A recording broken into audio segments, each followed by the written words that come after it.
이제 황대건 선생님 책 중에서 다시 백척간두의 서서라는 책을 가지고 이렇게 얘기할 건데요. 황대건 선생님은 1955년 서울생이시고요. 서울 농대를 졸업하고 미국으로 건너가 제3세계 정치학을 공부하던 중 구미 유학생 간첩단 사건에 연루되어 무기징역 선고를 받았습니다. 1985년 전두환 서술이 18월 때 세상을 떠들썩하게 했던 그 사건의 주인공 15명 중에 하나입니다. 2개월의 모진 고문 끝에 차라리 죽여달라고 애원했던 황대건은 간첩이 되었습니다. 저들이 간첩을 만들어내는 방식은 오늘 읽을 다시 백척간두의 서서에 나와 있습니다.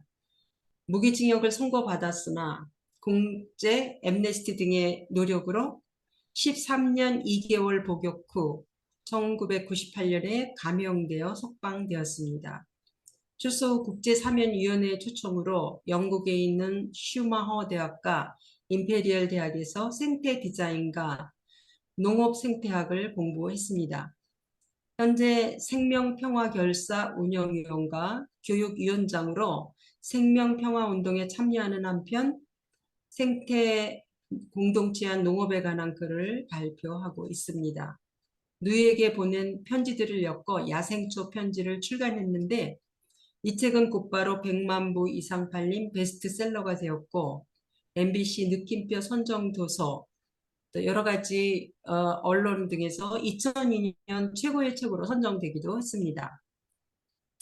그의 죄라면 미국 유학생 때 5.18 강주항쟁의 비디오를 보고 한국 유학생들을 모아 비디오 상영회를 여는 등 사실을 알리려고 했다는 것, 정부 필요에 따라 부계지령을 받은 간첩의 탈을 씌워 무기징역을 선고할 수 있었던 암흑의 시대였다. 재심 준비 5년 만인 2020년 35년간 영혼을 짓눌렀던 간첩의 죄를 벗고 무죄 판결을 받았습니다. 그는 학창시절, 카투사, 유학, 감옥 시절 등을 통해 일본 제국주의보다 더 위험하고 지독한 것이 미제국주의라는 것을 알게 되었다. 그러나 제국주의를 벗어나기 위한 혁명은 그것이 가능한 특정한 시대적 조건이었다. 혁명 말고 제국주의의 핍박에서 벗어나 세계가 자유롭고 평화롭게 살 방법은 무엇일까? 그는 생태적 관점과 세계관, 생명 평화의 관점을 통해 해법을 찾았다. 제국주의적 지배는 의존적인 사람을 대상으로 한다. 독립적인 사람들은 지배할 수 없다. 자치가 이루어지는 마을 공동체, 지역 공동체의 순환 경제 구조는 제국주의 파시오 정치의 개입을 무력화시킨다. 먹히지 않는다.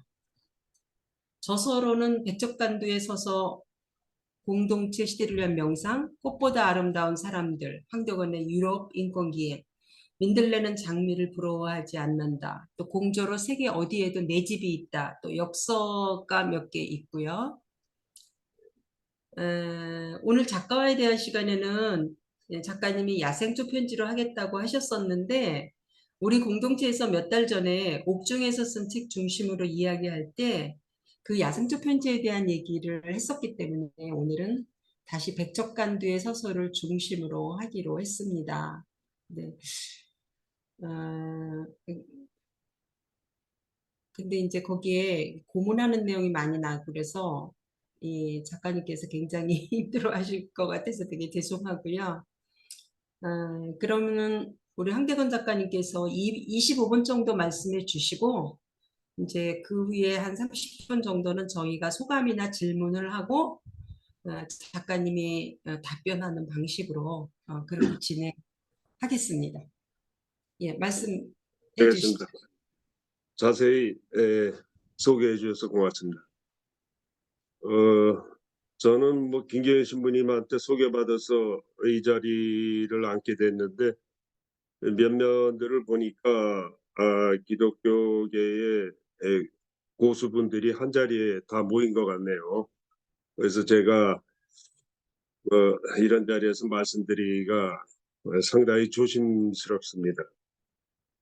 근데 참 이상하네요. 저도 분류로 따지면 기독교인이라고 볼 수는 있는데 늘 기독교인들 모인 자리에 가면은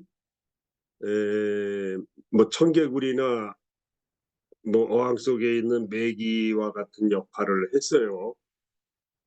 제가 처음으로 기독교인 집회에 나갔던 게 대학교 1학년 때인가 2학년 때인가 그런데요. 그 당시 제가 이제 그 대학생 청년 활동을 하면서 장소가 없어가지고 교회에서 집회를 했어요. 저는 대학교 시절에 에, 불교를 제 삶의 어떤 근간으로 삼고 살았었는데, 근데 집회 장소를 교회에서 하다 보니까 그 조건이 교회 목사님이나 전도사님의 얘기를 집회 시작하기 한 30분 전에 들어야 된다는 조건을 달아갖고 교회를 사용하게 했어요. 그렇게 해서 이제 이 개신교를 알게 됐는데 뭐 하나도 귀에 들어오지는 않았죠. 그것이 저의 사고 방식에 기독교가 끼친 영향은 돌이켜 보면 전혀 없었습니다. 그냥 오로지 교회를 교회 공간을 사용한다는 생각만 가지고 있었기 때문에. 그런데 그 교회의 지도 목사님이 누구냐면 노종선 목사님이었어요. 당시에. 아시는 분들도 상당히 많을 것 같아요. 연세대학교 교목을 하셨던. 근데 그것이 인연이 돼갖고 나중에 이제 노종선 목사님하고 이제 여러 가지 일들이 얽히게 되고 또 저의 또 은인과 같은 분이 되셨죠. 그런데 기독교에 대해서 전혀 모르는 저를 당시에 이제 서울 지역의 교회에 대학생부가 있었는데 그 대학생부의 연합 뭐 멤버십 트레이닝이라 그럴까요? MT를 서울에서 불광동의 큰 연수원에서 하게 됐는데 서울 시내에서 한 몇백 명이 모인 것 같아요. 대학생부 연합 집회를 하는데 근데 농사님이 뜬금없이 저한테 너 여기 저 나와서 발언 좀 해라 그래. 아니, 난 기독교에 대해서 전혀 모르는데 뭔 발언을 저보고 하라 그러십니까? 그랬더니 그래서 내가 부탁하는 건데 여기 기독 학생들만 다 모이는 자리니까 너는 기독교에서 모르잖아. 그러니까 제3자가 보는 이 기독교의 문제점을 나보고 기독교 비판을 하라는 거예요. 그냥. 예? 그래서 뭐 아무것도 모르니까 그냥 알았습니다 하고선 거기를 참석을 했죠. 참석을 해서 아무것도 모르는 사람이 기독 학생들 수백 명 앞에서 기독교를 신랄하게 비판을 했어요. 물론 이제 평소에 목사님께서 저를 뭐 잘 보셔갖고 그런 자리에 내보내셨는지 모르겠지만은 그것이 이제 인연이 됐는데 다시 기독교하고 인연이 된 것은 결국 감옥살이 때문에 그리 됐습니다. 제가 이제 미국으로 유학을 가갖고 아까 뭐 서기환과처럼 광주항쟁 비디오가 계기가 돼서 안기부에 찍히게 되죠. 안기부에 찍혀갖고 저는 몰랐는데 수사할 때 보니까 제 주변이 전부 불락지였더라고요. 그러니까 3년 동안 이 사람들이 3년 한 2년 남짓하는 기간 동안 그 유학 가자마자 있었던 일인데 그 비디오 상영회가 그것이 본국에 보고되자마자 이 사건을 기획을 한 거예요. 그동안 간첩반 사건 하면은 맨 그 제일동포 학생들 중심으로 간첩단 사건을 만들었는데, 혹은 이 유럽 간첩단 사건을 만들었잖아요. 옛날에 뭐 서독 뭐 프랑스의 이응로 선생님이나 독일의 그 저 누구죠? 윤희상 선생님이나 뭐 이런 식으로 엮어갖고 했는데, 미국은 한 번도 없었어요. 간첩단 사건이. 미국은 뭐 동맹국이니까 어떻게 보면은. 근데 이제 그 미국의 유학생들을 엮어갖고 처음으로 간첩단 사건을 이 사람들이 기획을 한 거죠. 그래서 한 2년 넘게 주변에 뿌락지를 심어갖고 계속 일거수일투족을 감시를 했던 거예요. 저는 뭐 꿈에도 몰랐죠, 그런 것을. 그래갖고 이 유학 중에 이제 대학원 공부를 하고 있었는데, 여름방학 때 들어왔다가 바로 잡혀 들어갔어요. 공항에서 내리자마자 바로 잡혀 들어가갖고 2달 동안 어마어마한 고문을 해대는데, 이건 뭐 천하의 매에는 장사가 없다고, 결국 간첩이라는 문서에 도장을 찍고 간첩이 되고 말았죠. 에, 제가 지금도 그런 생각이 드는 게, 설사 안기부 부장 최고 책임자일지라도 내가 저 사람들이 나한테 썼던 방법으로 안기부 부장을 고문하면은 얼마든지 간첩으로 만들겠다고, 뭐 거의 견딜 수 없는 그런 시스템 속에서 간첩이 되고 말았는데, 그래가지고 이제 감옥에 들어갔어요. 들어가서 그야말로 인생이 하루아침에 전혀 상상하지 못한 나락으로 떨어졌잖아요. 도저히 인정할 수 없는 상황에 떨어지니까 어떤 세계관의 일대 이제 혼란이 온 거죠. 그러니까 그 이전까지는 어떻게 보면 우리가 전부 서구 중심 교육을 받았잖아요. 서구 철학의 중심이 뭡니까? 합리적 이성주의 아닙니까? 내가 과학이라고 생각하는 원리에 의해서 어, 뭐 A를 누르면 B가 나오고, 뭐 이 공식처럼 이렇게 딱 합리적으로 내 이성에 의해서 세상을 보고 세상을 기획하고 어, 거기에 따라서 행동하고. 근데 이런 원리가 다 무너진 거예요. 이 인과관계가 성립이 안 되는 일을 제가 겪었으니까. 예? 가령 무기징역이라면 무기징역에 해당하는 행위가 있어야 되는데 그런 게 전혀 없었거든요. 그래서 이제 그때 제가 들은 생각이, 세상은 인간의 이성으로 판단할 수 없는 일들이 굉장히 많은 것 같다. 물론 인간의 이성이 미치지 못하는 뭐 하나님이라고 예를 들면은 그쪽 관점에서 보면 합리적인 것이 되는데, 적어도 인간의 이성으로 보면 전혀 합리적이지 않은 일들이 에, 벌어진 거예요. 그래서 이제 그 사건을 계기로 좀 겸손해진 거죠. 인간의 이성으로는 판단할 수 없는 그런 영역이 있다는 것을 일단 인정하게 된 거죠. 그런데 이제 독방에 앉아서 하루 24시간 독방에 아무것도 없이 이게 앉아 있으니까 환장하는 거죠. 처음엔 그래서 처음엔 진짜 아무것도 없었어요. 그냥 플라스틱 먹지만 하나, 밥 받아 먹는 플라스틱 그릇 4개밖에 없었어요, 방 안에. 그러니까 심심해 미치겠는 거죠. 그래갖고 우리 같은 사람은 또 맨날 뭐 책 읽던 사람이니까 어디 뭐 글씨가 없나 하는데, 뭐 책이 있습니까? 뭐가 있습니까? 근데 어느 날 심심해서 방을 빙빙 도는데 방 벽이 신문지로 도배가 돼 있더라고요. 그래서 야, 여기 글자가 다 있네. 그래서 이제 그 신문지 글씨를 막 고개를 좌로꼬면서 열심히 읽기 시작했어요. 근데 그게 가톨릭 신문이었어요.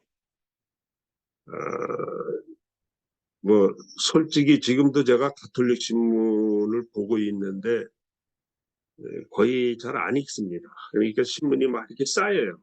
날짜별로 쌓여요. 이걸 고물상에 팔면은 그런 걸 사갖고 와서 감옥 벽을 이렇게 도배를 한 거죠. 이게 날짜도 하나 안 빠지고 날짜별로 딱 도배가 돼 있더라고요. 제가 거기서 그 연재 소설을 읽었는데 그게 이제 새남태의 순교자라는 연재 소설이었어요.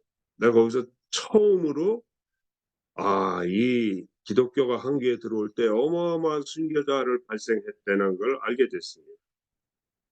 뭐 1만 명 이상이 죽었으니까요.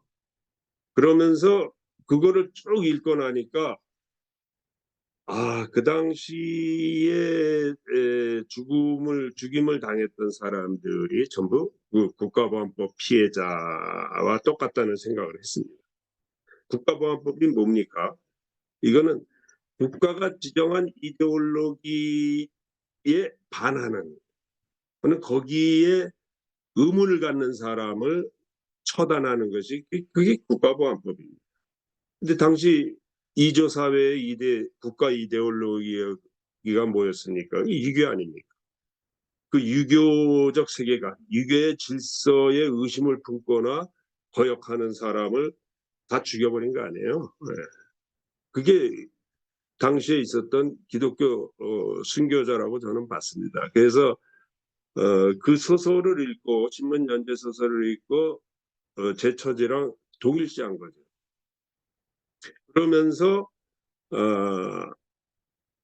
만약 제 옆에 무슨 뭐 개신교 목사님이 계셨으면 제가 개신교 신자가 됐을 거예요. 뭐 기독교가 아니라 옆에 이슬람 신자가 저를 따뜻하게 해줬으면 이슬람 신자가 됐을 겁니다. 그만큼 절망적인 상황에서 지푸라기 잡는 그런 심정이었으니까요. 근데 하필이면 제 곁에 천주교 신자가 있었어요. 저희 어머니도 종교가 없다가 희한하게 그 무렵에 천주교를 받아들이게 됐고, 그 어느 날 어머니가 면회를 와갖고 책을 이렇게 두꺼운 한 10권 가까이 되는 전집을 딱 넣어주고 가셨어요. 근데 그 책이 뭐였냐 하면은 그 데이아르 샤르댕 전집이었어요. 엄청나게 어려운 책인데 신앙을 접하기 전에 그 책을 읽은 거예요. 근데 이제 저희 같이 이렇게 먹물 출신들은 이 이론적으로 먼저 받아들이지 않으면은 잘 안 믿으려고 그러잖아요. 근데 그 샤르댕 신부는 이제 진화론을 신학에 이렇게 접목해갖고 세계적으로 알려진 신부 신학자이지만 그 때문에 결국 바티칸에서 파문을 당하기도 했지요. 그 책을 읽고 나서 이론적으로 신학을 받아들이게 된 거죠. 그러고 나서 이제 천주교 세례를 받았는데 그래서 제가 감옥 생활을 13년을 했지만 진짜 대한민국의 어떤 신자보다도 열심히 그 감옥 안에서는 일체의 자유가 없지만 딱 한 가지 신앙의 자유만은 허용을 합니다. 왜냐하면 이제 교도소 당국자들이 신앙이 재소자들의 어떤 개심에 도움이 된다고 생각하는 것 같아요. 지내놓고 보면은 별로 도움이 안 되는 것 같은데 이게 통념이죠 어떻게 보면은. 저는 진짜 그런 현상을 너무 많이 봤어요. 신앙생활이 재소자들한테 진짜 도움이 됐냐? 저는 굉장히 부정적인 생각을 가질 수밖에 없는 일들을 많이 겪어가지고 아무튼 그 당시에는 뭐 그런 거를 모를 때니까 진짜 열심히 뭐 죽으라면 죽는 신유까지 하면서 천주교 교리서에 나오는 그 FM대로 신앙생활을 했습니다. 13년 동안. 심지어 거기서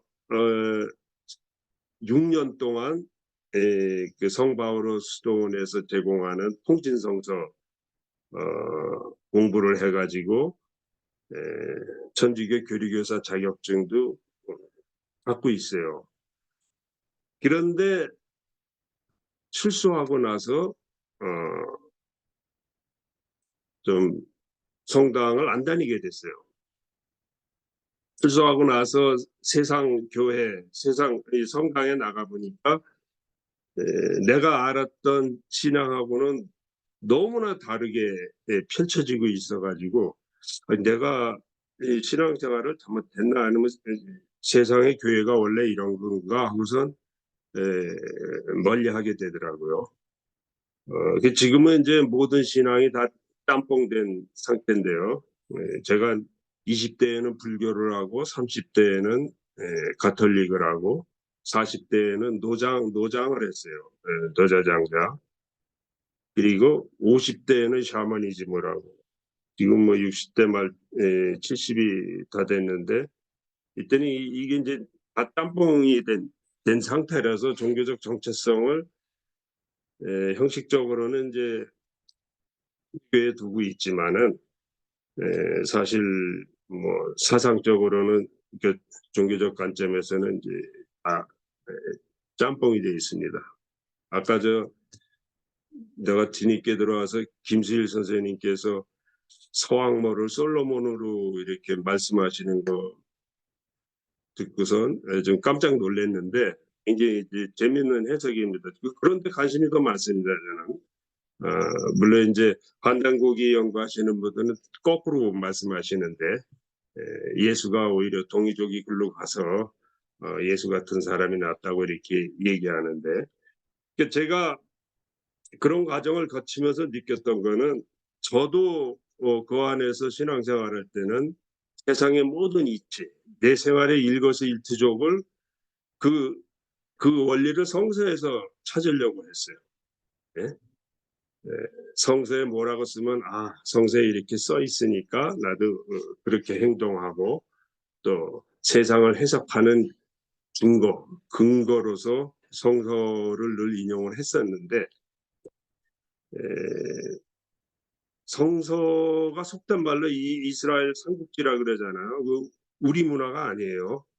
물론 근원적으로 따지면 그 구별이 없어지지만은 근데 밖에 나와서 이제 우리 그 근대사나 고대사를 공부하면서 보니까 너무 무지한 거예요, 우리가. 가령 솔로몬이 뭐뭐뭐 3,000년 전에 뭐뭐뭐 했다. 그래서 그것에 비추어서 오늘 어떻게 보자. 이런 얘기는 기독교인들이 하지만 3,000년 전에 우리 조상이 뭘 했는지 전혀 몰라요. 삼국사기 어디에서 어떤 문기, 우리의 조상들이 어떤 일을 했는데 거기에 비추어서 오늘을 본다든지 이런 거는 할 줄 몰라요. 그래서 남은 세계를 성서가 아니고 우리 문화, 우리 조상들이 어떤 얘기를 했는지를 훑어보면서 거기에 근거를 해서 세상을 다시 봐야겠다는 생각을 했습니다. 그 배경에는 제가 청년 시절부터 지금까지 서구 그 제국주의에 의해서 이렇게 왜곡된 인식을 갖게 된 것에 대한 큰 반동이 있었습니다. 그 배경에는. 제가 엊그제 유튜브에 들어갔더니 어떤 알고리즘에 의해서 그랬는지 몰라도 제가 전혀 안 보는 채널이 딱 올라오길래 제목이 제목 보고 그걸 안 볼 수가 없었어요. 제목을 뭐라고 하냐면 동학난이라고 썼더라고요. 응? 왜 동학난인가 하고 딱 느낌이 이거 뉴라이트가 만든 유튜브구나 생각은 했지만은 거기 들어가서 봤어요. 봤는데 왜 동학혁명이 아니고 동학난인가 하는 거를 구구절절 설명을 했더라고요. 진짜 기가 막히고도 말이 안 나오는데, 그리고 그 다음 동영상을 봤더니 안중근 나오는데, 왜 안중근이 쓸데없이 일본의 영웅을 살해해가지고 강제 병합을 하게 만들었냐고 안중근을 비난하는 동영상이 있더라고요. 이 사람들의 속내는 그 노골적으로 쓰진 않았지만 전반적인 흐름은 진정한 한일 합방을 해야 된다 하는 것이었어요. 근데 이런 동영상이 전에는 없었어요. 한 작년만 해도 없었어요. 이게 윤석열 정권에서 이번에 홍범도 장군 철거를 정부에서 하니까 이런 동영상들이 막 쏟아져 나오고 있어요. 근데 가가는 그 밑에 댓글들이 더 가가네요. 그 젊은 애들이 붙인 것 같은데, 몰랐던 역사를 알게 해주셔서 고맙습니다. 이러는 거예요. 그런 댓글이 한두 개가 아니에요. 그래서 저는 진짜 평생 지금 뭐 생명평화운동가라고 이제 이렇게 뭐 저 자신도 그렇게 생각하라고 사람들이 말하지만 사실 평생을 제국주의와 싸워온 사람입니다. 다만 젊은 시절에는 어떤 정치적 행위를 통해서 하려고 했다가 그런 고초를 겪었지만 지금은 삶 속에서 자연 속에서 내가 반제 운동을 한다는 의식이 없는 그런 삶을 통해서 반제 운동을 한다는 게 이제 좀 그러다고 보죠. 저는 지금 뭐 출소한 지 이래로 지금까지 시골에 살고 있는데 음, 사실 반제 운동의 가장 최선저 전선에 있는 사람들은 길거리에서 이렇게 외치는 사람들이 아니고 시골에서 농사 짓는 농부들입니다. 이들은 뭐 반제국주의가 뭔지 정치가 뭔지 의사 표현을 한 번도 해본 적이 없고 심지어 생각해 본 적도 없는 분들이에요. 하지만 그분들의 행위 자체가 반제국주의입니다. 제가 들은 이 얘기 중에 그 두꺼운 성서 어디에 있는 구절보다도 제 삶을 누르고 있는 그 말씀이 하나 있어요. 그 평생을 농사지신 농부가 한 얘기. 농사를 영감님께서는 농사를 평생을 지셨는데 한마디 저한테 해주실 게 없습니까? 그 농사 어떻게 졌냐는데 이런 걸 물어봤는데 그분께서 뭐라고 말씀했냐면 아니 농사 나도 잘 몰라. 그냥 나는 에, 늘 하는 게 이거요. 이게 뭐냐면 손을 이렇게 쥐락펴락 하시면서 요 손으로 저 밭이나 길가에서 풀 쥐어 뜯는 거 평생 이것만 하고 살았어. 이러고 그냥 가시네. 나는 그 말씀에 진짜 예수님이 했던 성서에 했던 어떤 말씀보다도 깊은 울림을 받았습니다. 아마 농사를 안 지어보신 분들은 이게 뭔 말인지 잘 모를 거예요. 저는 사실 농대를 나와서 어떻게 보면은 뭐 평생 반거충이기는 하지만 농사를 지은 사람입니다. 출소에서도 한 해도 빼놓지 않고 농사를 지었어요. 저는 이제 뭐 자연 농업을 하는 사람이지만은 영국에서도 자연 농업을 갖고 석사 공부를 했어요. 근데 저는 그 말을 하자마자 바로 동의를 해버렸어요. 왜냐하면 전 농사 짓지 몰라요. 그냥 풀만 뽑을 줄 알지. 그냥 풀 뽑는 게 일입니다. 평생 농사가. 근데 그 영감님이 그 말씀을 딱 하시더라고요. 네? 그것도 무슨 뭐 낫으로 베는 것도 아니고 예초기로 베는 것도 아니고 그냥 평생 네? 손으로 풀 쥐어뜯는 것이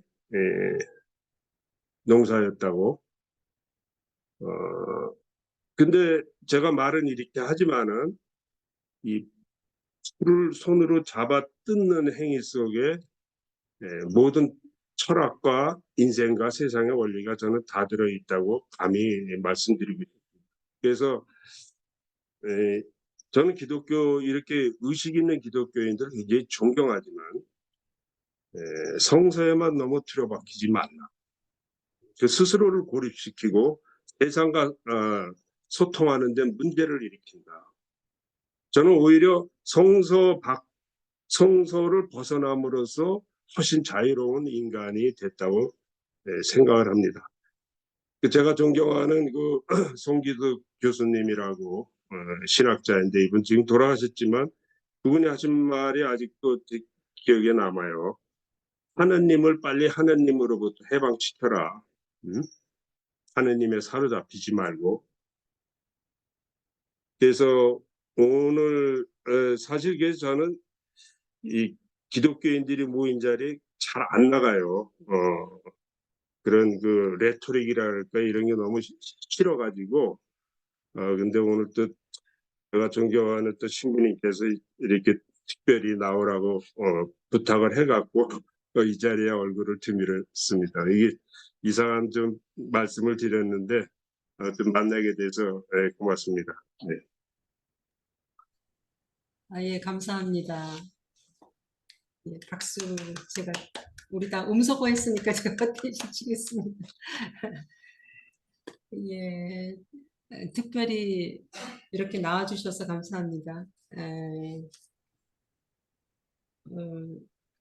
저는 아까 성서에 이렇게 너무 매몰되지 말고 이렇게 그러면 이제 고립된다 이런 말씀을 듣고 전 이 말이 생각났어요. 책 한 권 읽은 사람이 무섭다.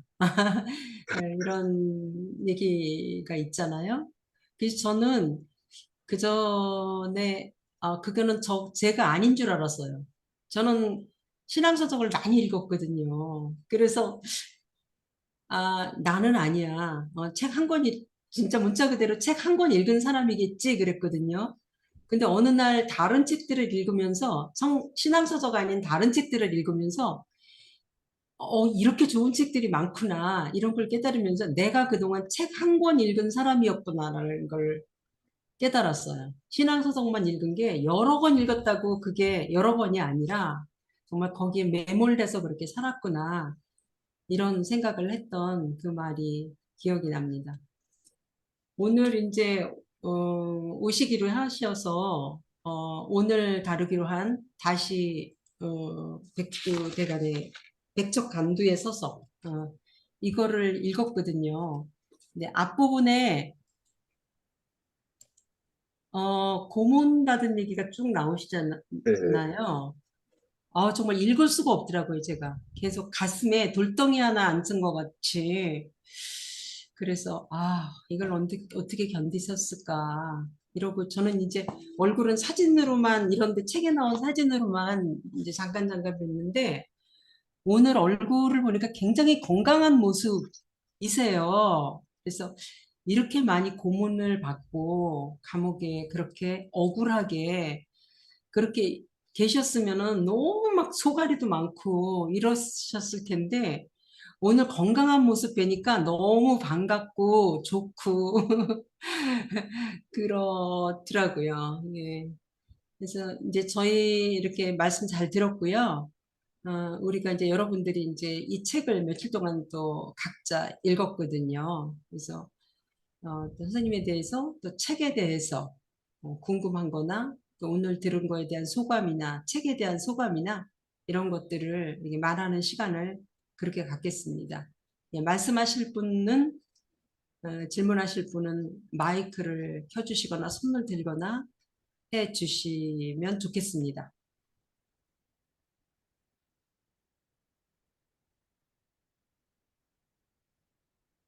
우리 그러면은 예, 제가 네, 예, 박선배님, 예, 저도 책을 보고 요 앞구조 앞에 일부죠. 어떤 면에서 일부라고 할 수 있는데 이 부분을 읽으면서 어떻게 견디었을까? 이런 고민들을 그런 생각을 했거든요. 그러면서 현 정권이 참 앞으로 이 책 제목이 다시 백척간두의 서서라고 그랬잖아요. 그래서 지금 우리가 지금 이 말 그대로 나라가 백척간두의 서서 있는 상황이 아니었을까. 이 다시라는 말에 다시 한번 생각을 했었거든요. 그래서 그리고 또 2부는 이제 2부 뒤에서는 우리 말씀하셨던 기독교에 대해서 좀 적어 놓으신 것이 있더라고요. 기독교를 믿으면 부자가 된다는 건데 극단주의, 물질주의와 기복신앙을 부추기는 말이다. 이런 말은 전적으로 저희는 다 동감을 해요. 다는 아니겠습니다만, 저는 동감을 합니다. 그리고 이 목사의 설교로 무조건 아멘, 아멘 하는 그런 것들도 저도 이제 그렇지는 않은데 옛날에는 그랬을지라도 지금은 우리는 열려있는 그런 신앙을 갖고 있는 공동체가 아닌가 그런 것도 참 공감이 갔었고요. 동성애와 이슬람이 없는 세상을 만듭시다. 이런 프랭카드를 보면서 참 마음이 아프셨던 부분이 있는데 이게 기독교의 독전과 배타주의죠. 그걸로 인해서 우리가 많은 사람들을 정죄하고 그걸로 해서 사람을 죽이고 기독교 잔학사가 나타났던 것은 누구나 다 알 수 있는 역사적인 사실인 것을 저희도 공감을 했었고요. 그래서 결국은 한국의 기독교는 샤머니즘 성격이 강하다. 이렇게도 말씀을 하셨어요. 그래서 제가 중학교 때 중학교 선생님이 한 말이 그대로 있더라고요. 대중의 불만을 해소시킬 수 있는 통로로 독재자들이 애용하는 것이 소위 3S 정책이다. 그리고 3S는 스포츠, 성, 섹스, 그 다음에 스크린이 첫 글자를 딴 3S다. 이 말을 중학교 때 영어 선생님이 하셨어요. 물론 이제 스크린이라고 안 하고 그냥 관광이라고 사이시팅 해가지고 관광이라고 얘기를 하시더라고요. 그래서 이 말 다시 한번 들었을 때 이것이 사람들을 그곳에 빠지게 해서 정치에 관심을 멀리하기 위한 것이었었다라고 하면서 하나는 추가적으로 여기에 종교도 한몫을 한다. 그래서 3S1R 릴리전이 종교겠죠? 그래서 3S1R이 아니었을까. 그래서 저 자신도 기존의 교회에 있었으면서 이 정치에 대해서 상당히 무관심하면서 배타적으로 바라봤던 것은 솔직히 인정을 해요. 그래서 이것을 참 잘 지적을 해주셨구나 라는 생각이 됐었어요. 그래서 이 책을 읽으면서 이제 이런 것들을 발견했었고요. 그다음에 한 가지 궁금한 것은 200여 명이 모인 자리에서 이렇게 강의를 하셨다고 했잖아요. 기독교를 모르는 사람이 기독교를 믿는 학생들, 청년들 앞에서 했다고 그랬는데 과연 거기에서 무슨 말을 어떤 얘기를 하셨을까?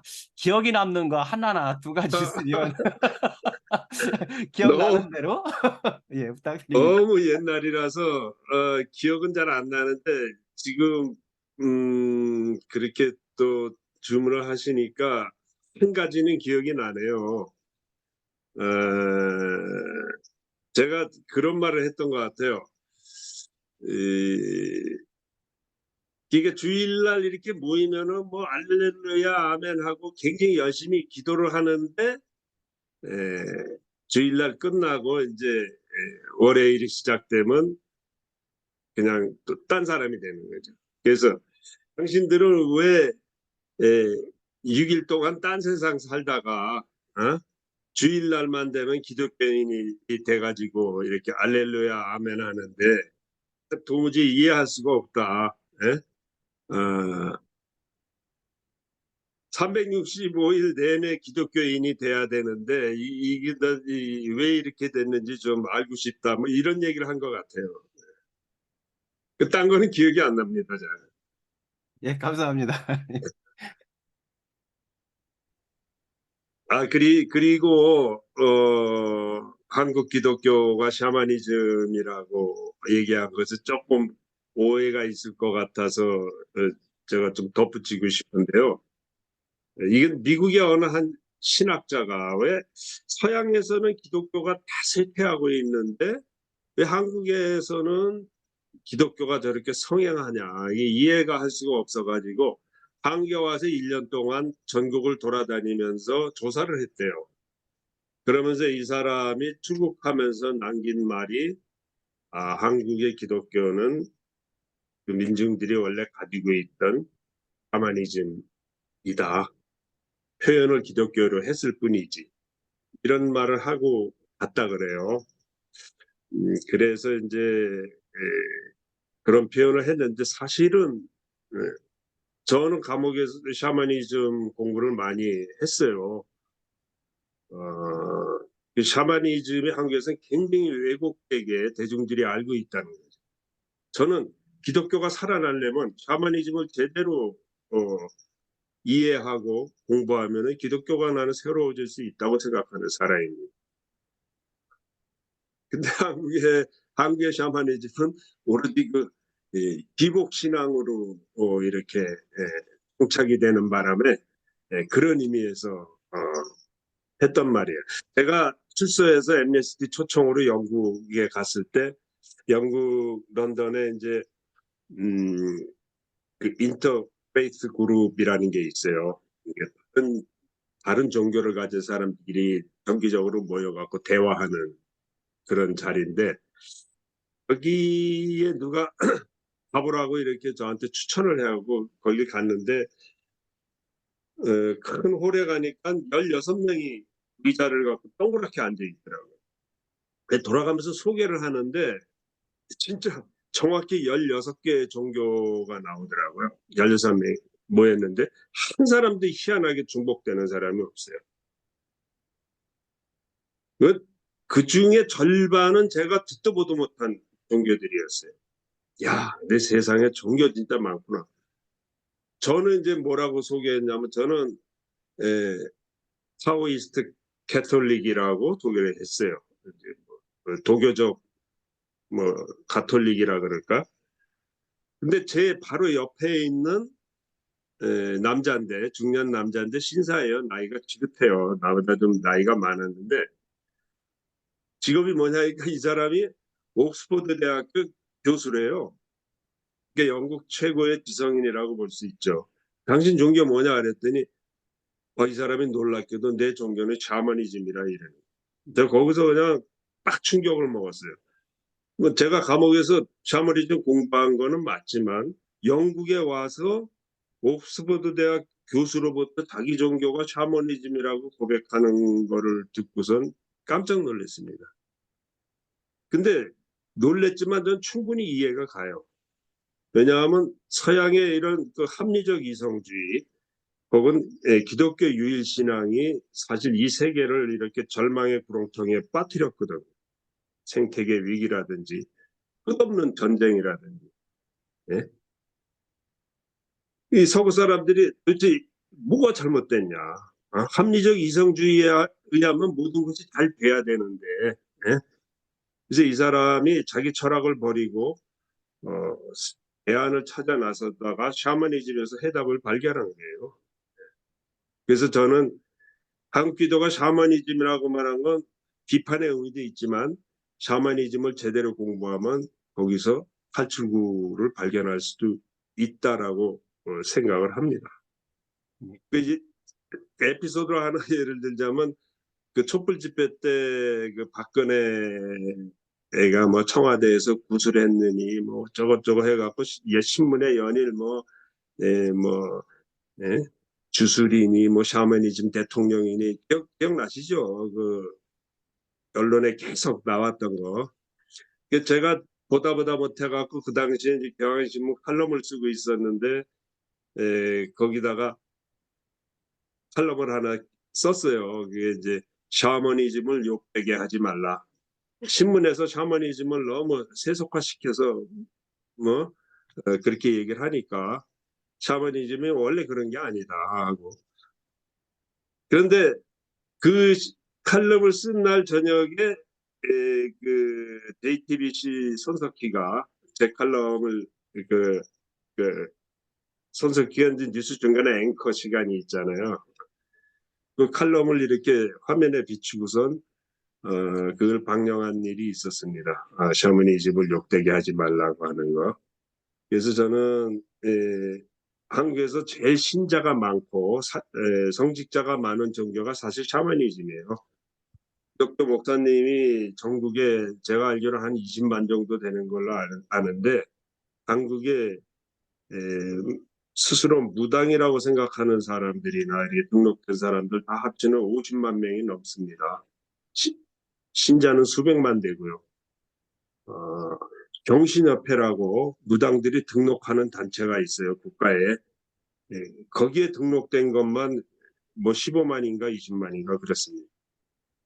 그러니까 우리가 한국에서 신앙생활을 통해서 서로 소통하고 더 나은 사회를 만들어가는 데 있어서 자마니즘을 제대로 이해하지 않으면은 평화로운 사회를 만들기 힘듭니다. 한국 사회에서. 근데 이 기독교가 너무 이 배타주의에 빠져갖고 샤만 얘기만 나오면 그냥 쌍심지를 듣고 그냥 싸말라 그러니까 그런 점에 있어서 좀 다른 철학이나 신앙 체계에 대해서 좀 공부를 할 필요가 있다. 그런 말씀을 드립니다. 예, 가만히 대해서. 감사합니다. 다음에 언제 샤머니즘의 이해 이런 거에 대해서 한번 와서 해주시면 좋겠다는 생각이 듭니다. 예, 이동규 형제님 말씀해 주세요. 예, 오늘 황대원 작가님 오신다고 해서 오늘 뵙기 전에 미리 생각해 놓은 질문이 하나 있고요. 그 다음에 오늘 말씀을 들으면서 궁금한 점이 떠오르는 질문해서 두 가지인데, 저는 박선배 형제처럼 책을 이렇게 쫙 끝까지는 못 봤습니다. 그냥 인터넷에서 서평, 그 다음에 작가 소개, 그 다음에 오늘 들은 거, 그 다음에 그걸 기반으로 여쭤보는데, 제가 일단 첫 번째 궁금했던 건, 그 고문 조작으로 간첩으로 선고받아서 무기징역을 받고 감옥에 갔잖아요. 그럼 굉장히 절망적 상황이잖아요. 오늘 얘기하실 때 보니까 이게 인간의 합리적 이성으로는 안 되는 상황들이 있구나. 뭐 그러면 아까 그런 말씀도 하셨는데 그런 상황에서 우리 작가님을 지탱시켜준 것은 무엇이 있는지 어쨌든 그 안에서 그리고 그 당시에 희망은 있었는지 그 절망적 상황에서 그게 이제 첫 번째 질문이고요. 그 20대 때 불교, 30대 때 천주교, 그 다음에 노장사상, 그 다음에 샤머니즘이라고 말씀하셨잖아요. 그리고 이제 방금 샤머니즘을 얘기하셨는데, 샤먼, 무당이잖아요, 무속. 그러면 그것도 일종의 이념, 경전, 논리, 이런 게 있는 건지, 또 그 샤머니즘을 하실 때 우리 황정원 작가님도 관상도 보고 미래도 예측하고 이런 능력이 있으신지 그런 거가 궁금해요. 그리고 그러니까 구체적으로 그 황백원 작가님이 말씀하시는 샤머니즘이 뭔지 그게 궁금했습니다. 그게 두 번째 질문입니다. 네. 감옥에서 희망이 있었느냐? 희망이 있었느냐에 대해서는 확실하게 답변 드리기는 힘들지만 아무튼 감옥 생활을 잘 견딘 것만은 틀림이 없습니다. 사실 제가 막 형량을 무기징역이 아니고 한 몇 년, 5, 6년이나 뭐 이렇게 받았으면은 아주 그 대한민국의 평균적인 평범한 지식인이 돼갖고 살았을 겁니다. 그냥 뭐 강화문에 나가서 이제 죽일 놈 살릴 놈 하고 뭐 대학 강단에 가서 이렇게 지식이나 팔고 생계를 유지하는 그런데 처음 한 5년 동안은 진짜 말할 수 없는 절망 속에서 살았죠. 왜 이런 일이 나한테 벌어져야 되는지 다른 사람도 아닌 응? 아니 뭐 북한을 가기를 했나 북한 사람을 만나기를 했나 예? 근데 제목은 노스코리아 스파이가 돼 있으니까 이게 이해가 안 돼가지고 저를 괴롭힌 거예요. 그러다가 이제 어느 날 너무 그냥 답답하고 그러니까, 왜 한국 사람들 답답하면 어디 갑니까? 점 치러 가잖아요. 예? 답답하면 점 치러 가잖아요. 저도 똑같은 생각을 했어요. 그래서 이제 점집이 없으니까 감옥에 예, 주역책을 샀어요. 주역책을 사갖고 1페이지부터 꼼꼼히 읽어내려갔죠. 그런데 그 책 뒤에 보면은 부록에 점치는 방법이 써 있어요, 거기에. 네?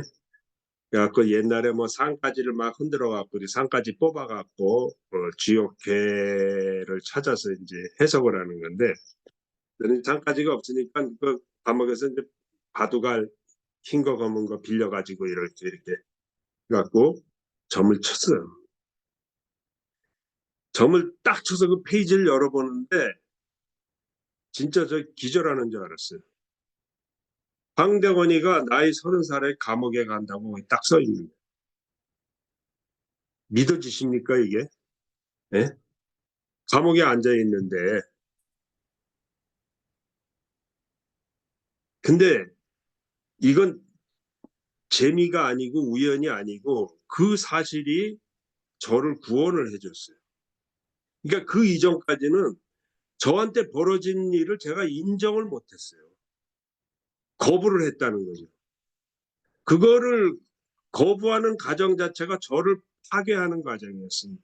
그렇겠습니까? 독방에 앉아서 그냥 제 가슴을 쥐어뜯고 세상을 원망하고 나를 고문하는 놈들을 저주하고 이러고 살았으니까 이게 다 망가졌죠. 오장육부가 다 망가진 거예요. 거의 죽음 직전까지 망가졌어요, 사실. 그런데 그 점을 딱 치고 나서 이게 내 운명이구나. 황대건은 애초부터 태어나서 그 나이쯤 되면은 저렇게 될 사람이구나 하는 걸 받아들이게 돼요. 그러니까 내 운명을 받아들이니까 그때부터 마음에 평화가 오기 시작했고 감옥이 새롭게 보이기 시작한 겁니다. 그때 나타난 것이 바로 야생초였어요.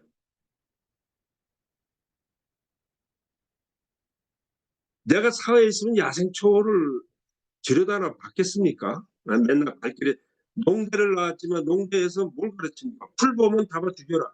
엮쳐서 죽여라. 농대에서 이런 것만 가르치잖아요. 그런데 내가 죽을 지경에 나가서 약도 없고 하니까 감옥에서 풀을 뽑아 먹고 살게 된 건데, 그렇게 보니까 우리 성서에도 보면 예수님이 돌아가시고 나서 그 뭐 예리고에 뭐 이렇게 그 나타나시잖아요. 이 나그네처럼. 근데 몇 번 예수님이 출연하지만 제자들 아무도 못 알아봅니다. 가시고 나서야 그분이 예수님이었구나 하고 뒤늦게 깨닫는 거죠. 마찬가지예요. 우리가 어떤 구원이라는 것이 왔을 때 그 당시엔 몰라요. 지나놓고 나서 그렇게 해석을 하는 거죠. 야생초도 저한테 그랬어요. 내가 내 운명을 받아들이고 나서 그 즈음에 야생초가 저한테 왔는데 그것이 저한테는 구원이 됐던 거죠. 하느님께서 인간이 상상도 못하는 방식으로 접근하는데 그걸 그 당시에는 모른다는 거죠. 사실 저는 그 야생초를 통해서 저 자신을 새롭게 할 수 있었고 또 세상이 변화할 수 있는 어떤 방법을 거기서 찾았던 거죠. 그래서 그 뒤로는 뭐 희망이라기보다도 그냥 감옥 생활을 즐겼어요. 왜? 그 안에서 그 풀 길러서 뜯어먹고 풀을 관찰하고 그 풀의 그 생태를 연구하고 이런 것이 너무 재밌었거든요.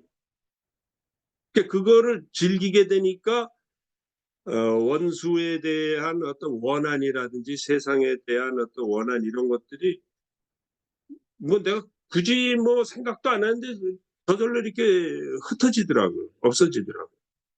그래서 제가 출소했을 때 제일 많이 받았던 질문이 당신 고문한 사람이 원망스럽지 않느냐.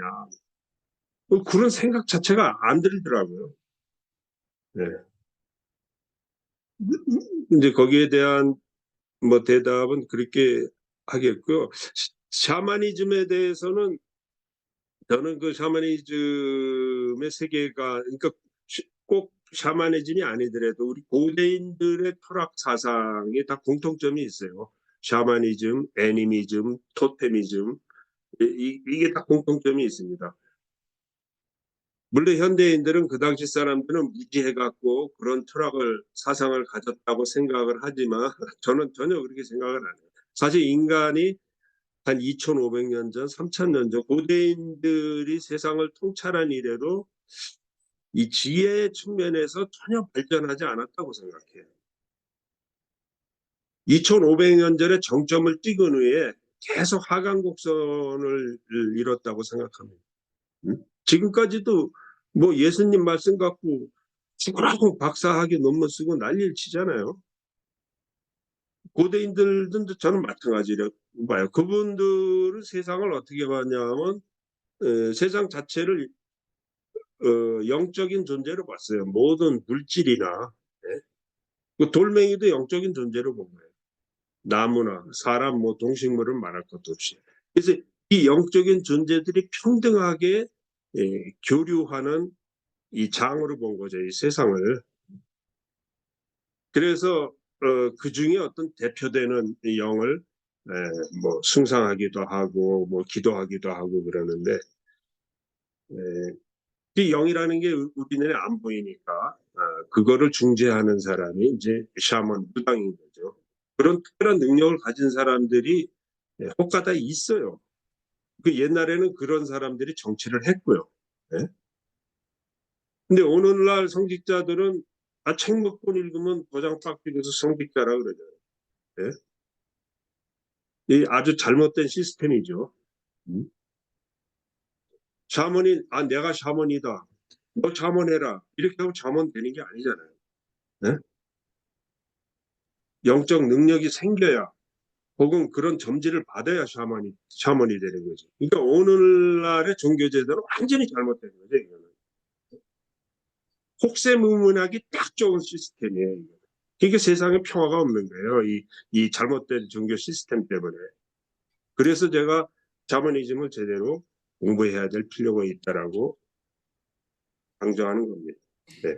예, 감사합니다. 오늘 아까 샤머니즘에 대한 얘기가 나오니까 자꾸 그거에 대한 관심들이 많아진 것 같습니다. 저는 오늘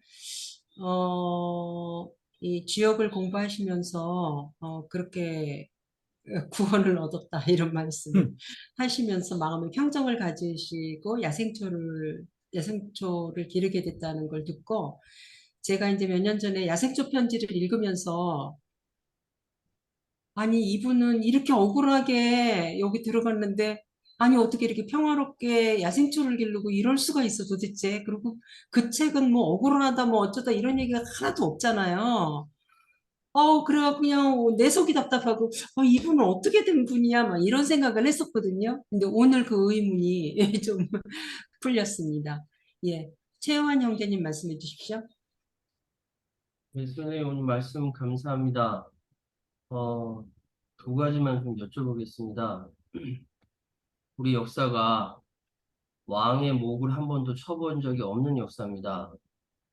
그래서 지금도 이 모양, 이 꼴이 됐다라는 생각이 드는데, 이런 상황에서 황대건 선생님을 감옥에 쳐놓은 전두환이 천조를 누리다 죽었습니다. 그 소식 들으셨을 때 어떤 생각이 드셨는지 되게 궁금하고요. 두 번째로는 황대건 선생님은 남성이고 가장이고 근데 민주주의, 인권, 통일, 광주항쟁 이런 거대 담론을 논하시다가 감옥에 강제로 갇혀서 고난을 받으셨는데 본인이 감옥에 간 것에 대한 스스로의 부담도 있지만 가족에 대한 생각은 또 따로 있을 것 같아요. 가족에 대한 어떤 생각이 드셨는지 그걸 궁금합니다. 네. 전두환 죽음을 말씀하셨는데, 전두환이 천수를 누리고 죽은 것에 대해서는 특별한 느낌은 없었습니다. 왜냐하면 뭐 저는 뭐 보복하고 제 대가를 치르고 이런 것에 대해서 큰 관심이 없었기 때문에. 근데 어저께 제가 이제 살고 있는 이곳에 바로 옆집, 저하고 뭐 몇 미터 안 떨어져 있는 바로 옆집 할머니가 돌아가셨어요. 할머니가 그 전날 뭐 20시간도 안 되는 그 시간에 저하고 이렇게 마당에 나와서 대화를 나눴었거든요. 너무 존경했어요, 할머니가. 너무 정정하시고 연세는 90세였지만은 나는 이 할머니 100세까지 문제없이 살겠다라고 생각을 할 정도로.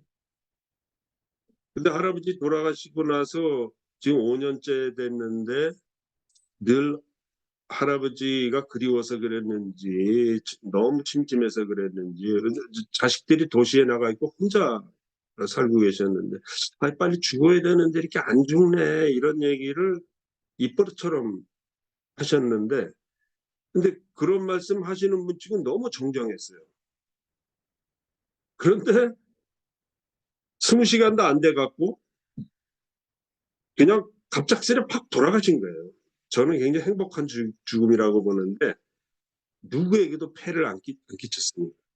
근데 제가 늘 죽음에 대해서 갖는 관념이지만 그냥 아침에 이슬 맺혔다가 해 떠갖고 이슬이 증발하는 것 정도로 생각을 합니다. 죽음이라는 거지.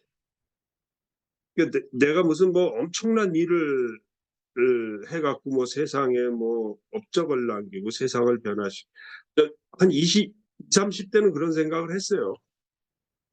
혁명을 일으켜갖고 세상을 뒤집어엎고 뭐 잘 살게 만들고. 근데 나이가 점점 드니까 이런 이슬이 증발하는 것 같은 그런 생각에 점점 가까워지더라고요. 이 죽음에 대해서. 별거 아니구나. 음?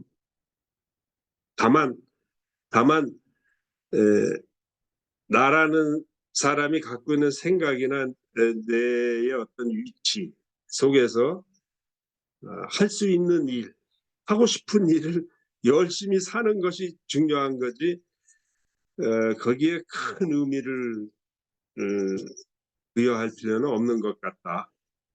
근데 그 과정 속에서 그냥 이슬처럼 사라지는 것이 사람 아닌가. 뭐 전반도 그런 과정 속에서 죽었다고 생각을 합니다. 거기에 무슨 의미를 부여할 필요도 없을 것 같아요. 네. 근데 이제 이렇게 말하면 굉장히 뭐 죽음에 대해서 초월적인 관념인 것 같지만 우리는 이제 이 두 가지가 계속 싸우는 것 같아요. 왜냐하면 존재론적으로 이렇게 얘기를 할 수 있지만 현실에서는 사회적 존재이기 때문에 사회적 존재라는 것은 굉장히 여러 가지 의미가 들어있잖아요. 내가 하는 일에 대한 의미를 부여하고 내 의미가 저놈 의미하고 다를 때는 쟁투를 해야 되고 이러니까. 그래서 살아있는 한은 이 두 가지가 끊임없이 갈등을 일으킨다고 생각을 해요. 그래서 사람의 성향에 따라서 이런 초월적인 관점이 더 센 사람들은 일단 행위를 안 하죠. 그러니까 제가 아는 분은 이현주 목사님 같은 분이 그런 분이에요. 일체 행위를 안 하십니다. 그러니까 이런 분들은 초사회적인 관념이 더 강하신 분이죠. 반면에 같은 관념을 갖고 있지만 사회적 의미에 더 관심을 갖는 분들은 끊임없이 발언하고 쟁투를 해요. 그래서 저는 이 둘 사이에 큰 차이가 있다고 보지는 않습니다. 그냥 자기의 성향에 따라서 다른 게 아닌가 이런 생각이 듭니다. 저는 성향이 이 양쪽이 거의 반반씩 갖고 있는 것 같아요. 사회적 발언할 때는 막 흥분하다가도 또 이제 거의 뭐 50대 50인 거 그런 성향을 가졌어요, 저는. 그 가족 말씀하셨는데 사실 저 같은 이렇게 팔자를 타고난 사람은 사실 가족에 대해서 할 얘기가 별로 없습니다. 제 뜻에 반해서 가정을 다 파괴시켜 버렸기 때문에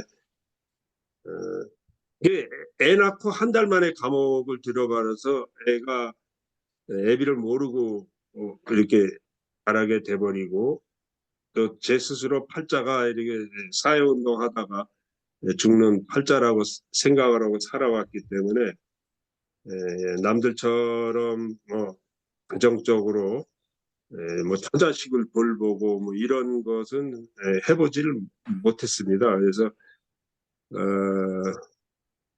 가족에 대해서는 제가 특별히 이렇게 드릴 말씀이 없네요. 제 처지가 그렇다 보니까. 네. 예, 감사합니다. 예, 다음에 문영훈 형제님 말씀해 주시죠. 예, 오늘 예, 소리 들립니까? 아, 예. 예, 그 담화 시간의 연장으로 좀 같이 말씀을 드리는데요. 그 저는 이제 그 솔로몬 왕국 시대가 이미 이제 시대적으로 봤을 때 신석기 시대에서 이제 청동기 시대로 와서 그 동양 서양 할 것 없이 이 제국주의가 앞으로 예상될 것이다. 솔로몬 같은 지혜의 왕이라면 그 정도는 판단했을 것이다 해서 사회적 관계 측면에서 이런 말씀을 하셨지 않았을까, 이런 지혜의 말을. 그러니까 그 이 혼란의 제국 시대라고 생각되면 일단 전쟁이 생각이 되니까 그런 불확실한 시대에 서로 사회적인 관계가 중요하다, 이런 식으로 저 해석을 해서 지금 이제 황사님께서 그 미제국주의에 대해서 한때 그 반대를 하시고 그쪽에 활동을 하셨다고 하니까 혹시 그 제국주의에 대한 해법은 좀 혹시 찾으셨는지 그거에 대해서 여쭤보셨어요. 네. 아까 제가 잠깐 말씀을 드렸는데 그 시골 농부의 그 풀 뜯는 손 속에 제국주의에 대한 해법이 들어있다고요. 제가 이제 계속 이렇게 생각하고 연구하고 하다 보니까 어떻게 이 제국주의로부터 해방될 수 있을까? 이 제국주의 지배로부터 힘없는 민중들이 안심하고 자유인으로서 살 수 있을까? 근데 그것이 이제 20대부터 지금까지 화두였어요. 종교도 답을 주지 못했어요. 사실 이 기독교가 제국주의에 아주 충실한 동반자였다는 건 다 아실 겁니다. 네? 이 신대륙 발견하면서부터 그래서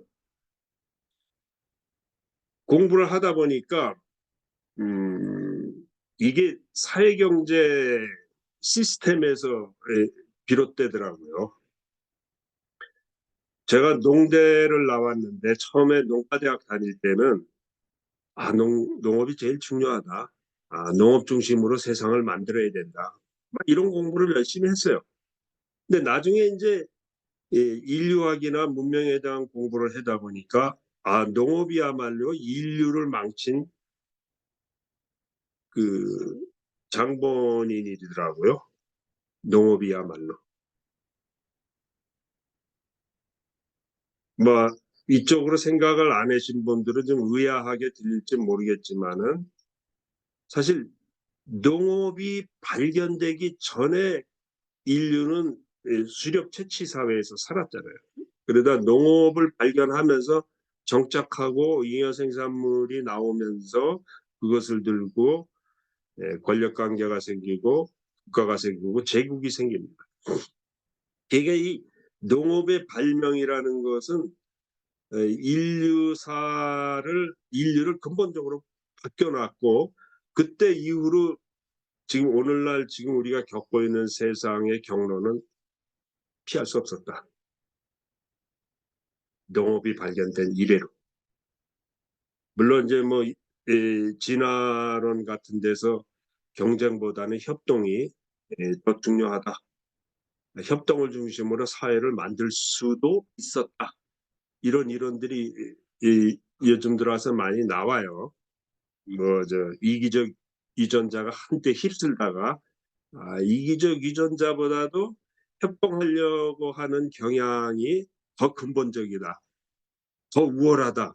이런 이론들이 이제 진화론에서 많이 나오는데 어쨌건 간에 농업이 발견되고 난 이래로 인류의 이 행복 지금까지의 이거는 피할 수 없었다라고 저는 생각을 합니다. 그래서 제가 생각했던 것은 인류 문명의 첫 단추를 잘못 깨었기 때문에 이렇게 되지 않았나.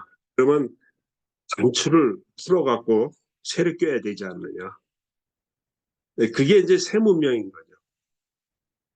그러면 저는 인간의 전형을 그 농업 문명 이후 한 1만 년도 안 되는 요 기간에서 찾는 건 이건 잘못이다라고 생각을 해요. 사실 인간의 역사를 유인한 시절부터 생각하면 한 250만 년을 잡을 수 있는데 99.99999%가 수렵 채취 시대를 살았어요. 근데 농업 이후로 우리가 문명이라고 말하는 기간은 1만 년도 안 됩니다. 저는 인간의 전형을 이 99.9999% 되는 농업 이전에서 타져야 된다고 주장하는 사람입니다. 그래서 먹고 살아야 되니까 농사는 져야 되거든요. 저는 그 채취농업, 수렵 채취농업으로 되돌아가야 된다고 생각을 해요. 이 뭐 현대 뭐 컴퓨터 시대에 말도 안 되는 주장이라고 보지만 그래야 인간이 평화롭게 공존할 수 있다고 생각합니다. 금의 면목 시스템에서는 어떠한 이론을 들이대도 벗어날 수 없다고 생각해요.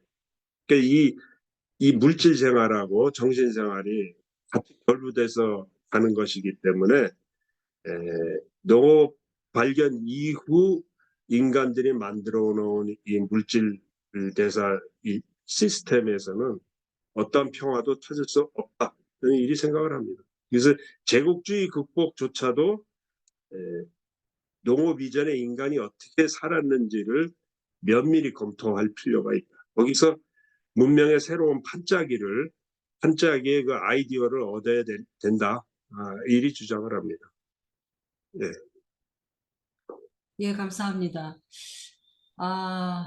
이야기를 너무 많이 듣고 싶지만 지금 시간이 너무 많이 지나가지고, 좀 마무리를 해야 될 것 같습니다.